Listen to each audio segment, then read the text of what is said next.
Hey guys, Scotty, the trainer here. Give me 5 minutes.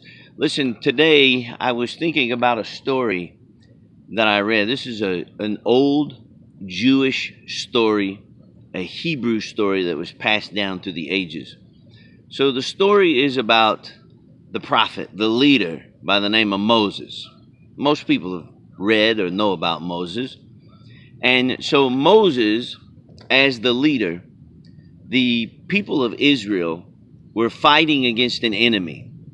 So as this enemy comes across the field and the people of Israel take their swords and their shields and they go out to battle to save their families and their land and their homes.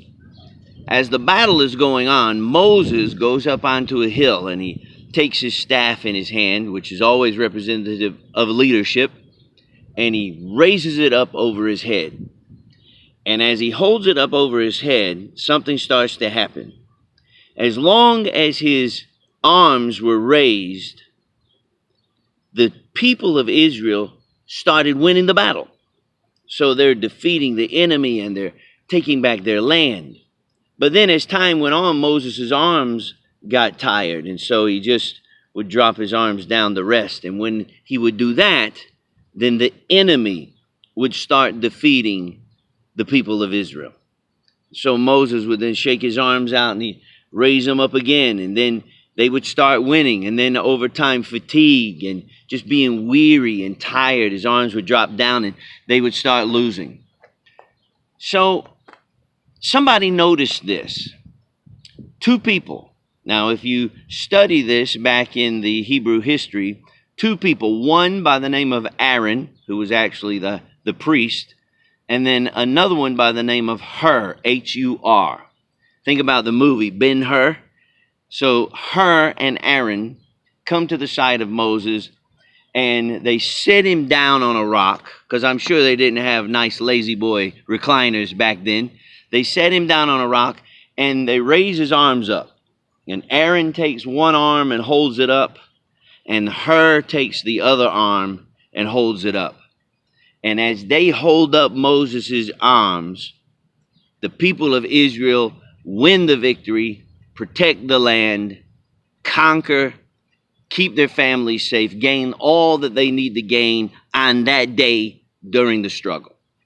Now, in that, the story shows us that Moses, as great as a figure he was in history, as great as a figure he was and connected to the heavens and to the universe and to God, he still needed assistance. And notice the assistance that he got, Aaron. Aaron represents the spiritual side of things. Did you know that many successful people in history have some type of spirituality to them? Now, I'm not telling you what to believe. What I'm saying is there is a need for belief, that there is something larger than you. Whatever you want to call it, God, the universe, the spirit, however you want to say it. That spiritual side was there to hold Moses' arm up. The other side is Hur. Now, the name Hur in Hebrew actually means liberty or freedom or to be burden free. That's the security of life. When you are secure and have confidence and you have liberty to be yourself, you know yourself and you can be yourself, then Hur was on the other side holding up Moses' arm. It shows us that there's a need for some type of spirituality. And then there's also a need to be free in life, to do and be the person that not only you are, but you know you can be. It also shows us a great story that no man is an island, that you can't do it by yourself, and there is the need of people to come around you and support you. Don't become a lone ranger. I'm telling you, I've gone through some things. Even in the last month, I've been through some difficult times. And if it wasn't for those friends that would come around and gather around me and hold my arms up when I was tired and weary, I would never win the battle and I would never get to where I need to be.